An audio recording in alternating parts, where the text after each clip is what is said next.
would never be possible for women to run. And their children. So 150,000 miles and 2 children later, I'm delighted to still be part of the game, making it count. And Joan, are you going to be running on tomorrow? Yes, I will be running. Last year I was able to talk Shailene and Kara into running, so my hope is that we can talk Allison into running. That's a lot of pressure in front of all these people, isn't it? And I'll be also running with my daughter, which is great, because it's great to see this span the generations now. Well, Allison, I know the distance here is the longest distance possible from Union Square to the beach, and you usually do the longest distance possible from like here to Nike Town. So I don't know if it's game on tomorrow, but...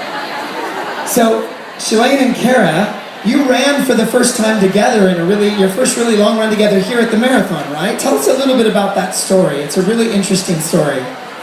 Yeah, we were sharing with everyone yesterday that this is kind of the anniversary and beginning of our friendship.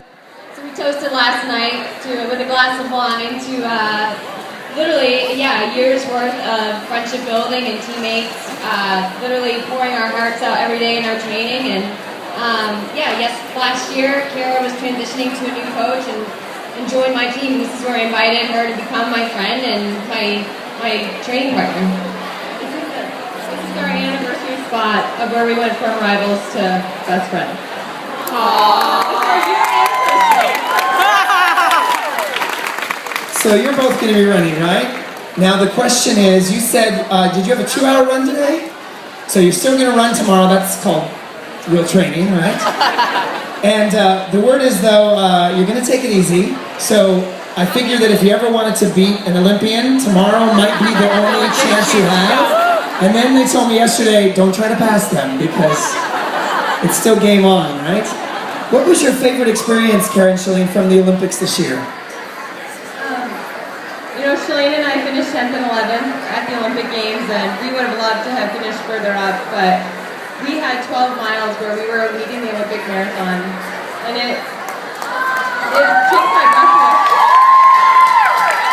It takes my breath away just to even remember it, and it was just enough, like imagine leading the Olympics with your best friend, and it was just thrilling, and it's that moment, those 12-mile moments, like definitely lit a fire under us. And tell us a little bit about the rain. I think that was an interesting story yesterday. So, as we're warming up, it starts pouring rain.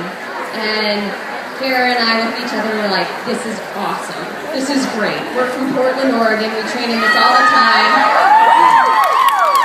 And so we said, bring it on.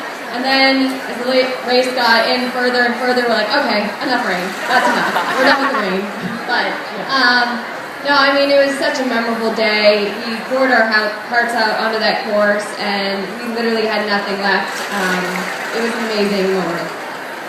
That's great. So, Allison, I have a question for you that I'm sure everyone is wondering. You have so many titles, so many gold medals, so many different meets. Do you have one favorite experience, one that just sets in your mind as your most memorable in your athletic career? I would have to say that London is, of course, the most memorable. I don't think, not just because I had the most success there, but just because for me running is all about the journey, and it doesn't happen overnight, and it's just been such a long process. You know, it started for me back in 2004 with my first silver medal, and then the next 4 years another silver medal, and just the ups and downs that came along with it. And so to finally cross the finish line after 8 years of hard work first. Was just unforgettable, and to look in the stands and to see my family who's been on that journey with me, when I'm, crying tears at practice that I just don't want to continue on. They're the ones encouraging me and picking me up, so to share that moment with them, it was just the most special. So your relay team shattered a record that had been there since 1985, which interestingly enough, I believe 3 people on your relay team weren't even born when that record was set. So how did that feel to actually break that record?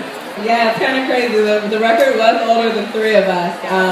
And so it's a record that we grew up, hearing about, and one that has been there so long that lots of people didn't think it would ever be broken.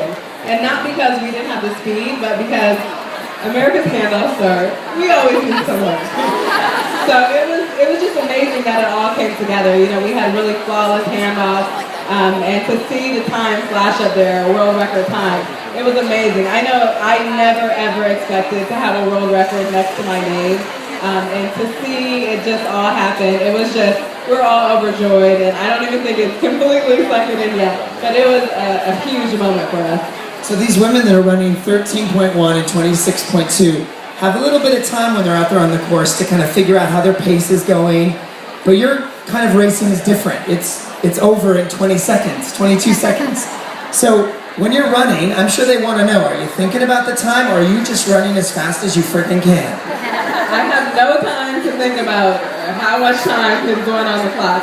It's just a flat-out sprint. You know, you're thinking, it's more of a technical thought process. You're thinking about getting out of the blocks, coming off the turn, and just running with your heart, running and pushing as hard as you can, and hoping not to see anyone at that finish line, and dipping and hoping to come in first. That's great. Allison Felix. I have one more question for Joan, because you've run this so many years.